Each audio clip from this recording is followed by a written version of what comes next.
पुनः वही कथा गरुड़ पुराण में जैसे 88,000 ऋषिगण कथा को सुन रहे थे और सुना कौन रहे थे? सूत जी महाराज। उसी प्रकार इस भागवत महापुराण में भी पहले जो कथा व्यास हैं वो सूत जी हैं और कथा जो सुन रहे हैं वो 88,000 ऋषिगण हैं, सौनक आदि। नैमिषारण्य के पावन भूमि में कथा सुन रहे हैं। सौनक जी खड़े होकर के सूत जी से प्रश्न करते हैं और बोलते हैं, प्रभु अज्ञानध्वांत विध्वंसा कोटि सूर्य समाप्रभा सूताख्या हि कथा सारम् मम कर्ण रसायनम्। हे सूत जी महाराज, हम समस्त मानव के हृदय में अज्ञान रूपी अंधकार व्याप्त है और वो अज्ञान रूपी अंधकार को भगवान सूर्य नहीं समाप्त कर सकते। भगवान सूर्य केवल संसार के अंधकार को दूर कर सकते हैं। इसलिए आपसे निवेदन करता हूं कि आपके अंदर जो करोड़ों सूर्य के समान ज्ञान है, उस करोड़ों सूर्य के ज्ञान का एक भी किरण अगर हम मानव मात्र के हृदय पटल पर अगर आप डाल दें तो हमारे समस्त अज्ञान रूपी जो अंधकार है वहां भस्म हो जाएगा।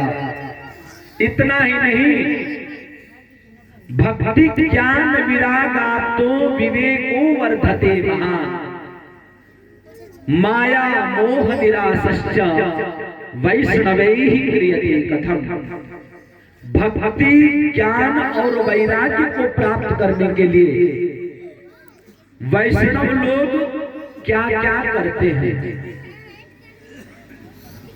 और भक्ति ज्ञान विरागाप्तो विवेको वर्धते महान माया मोह निरासश्च, क्योंकि वो वैष्णव लोग भी माया मोह से वेष्टित हैं, माया मोह से लिपटे हुए हैं, लेकिन फिर भी भक्ति ज्ञान वैराग्य को पाने के लिए, अपने विवेक को बढ़ाने के लिए किन किन कार्यों को करते हैं?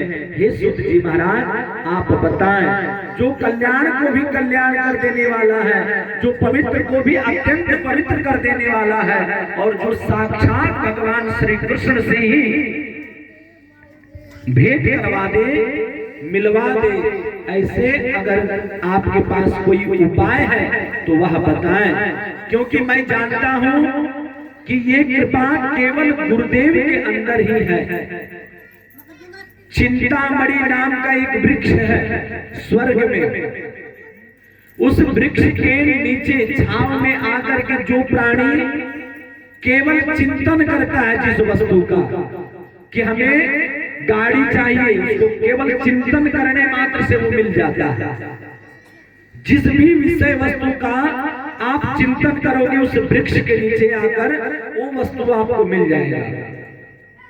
पाताल में कल्प वृक्ष है, उस वृक्ष की भी यही खासियत कि उसके नीचे जो प्राणी जिस विषय वस्तु की कल्पना करेगा वो विषय वस्तु से मिल जाएगा।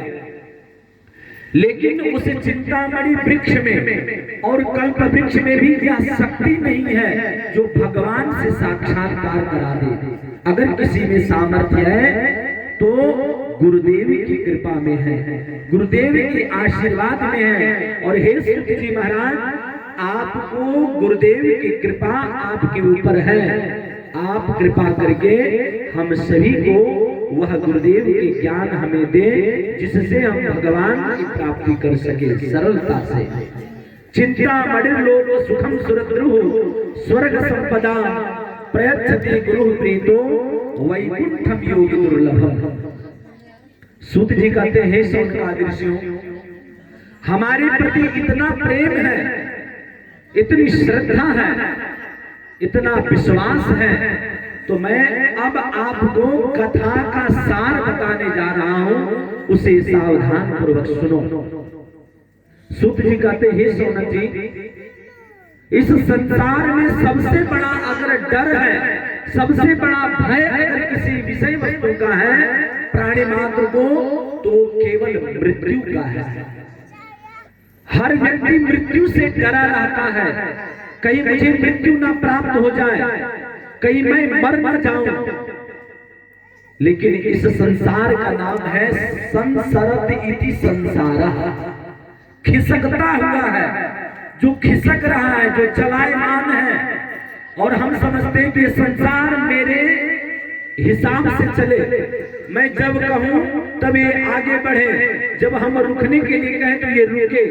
लेकिन ऐसा नहीं होता। तब मेरे मन में अत्यंत भय उत्पन्न होता है कि कहीं न कहीं एक न एक दिन मुझे उस मृत्यु के काल में, काल का ग्रास एक न एक दिन बनता है, और जो कि अटल सत्य है। मैं गरुड़ पुराण में ही आपको बताया कि इस लोक का नाम ही है मृत्यु लोक। मृत्यु लोक। तो यहाँ जन्मना, कोई जन्म ले इसकी कोई गारंटी नहीं, लेकिन जो जन्म ले लिया है उसका मरना सुनिश्चित है। हम सभी वर्ष गिनते हैं कि हम अगर मानव तन को प्राप्त कर लिए तो हम 100 वर्ष तक जिएंगे। लेकिन भगवान वर्ष नहीं गिनते हैं, वो क्या गिनते हैं? वो सांस गिनते हैं। आप कितने सांस ले चुके हैं? करोड़ों अरबों खरबों सांस आपको दिए हैं। उतना सांस जिस दिन तुमने पूर्ण कर लिया तो उसी समय तुम्हें ऊपर ले जाएंगे। इसलिए हमने आपको बताया था कि सांस के ऊपर नियंत्रण करो। सांस के ऊपर नियंत्रण का मतलब प्राणायाम करो, सांस को रोको और भगवान की साधना करो। जितने सांस को तुम बचा करके रखोगे उतनी ही आयु तुम्हारी बढ़ेगी।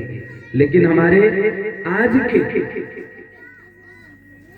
जो बेटे भाई जो बहन हैं, विवाह के बाद सास को ही अपने मुट्ठी में रखना चाहते हैं, सास ससुर को ही, कि वो मेरे मुट्ठी में रहे।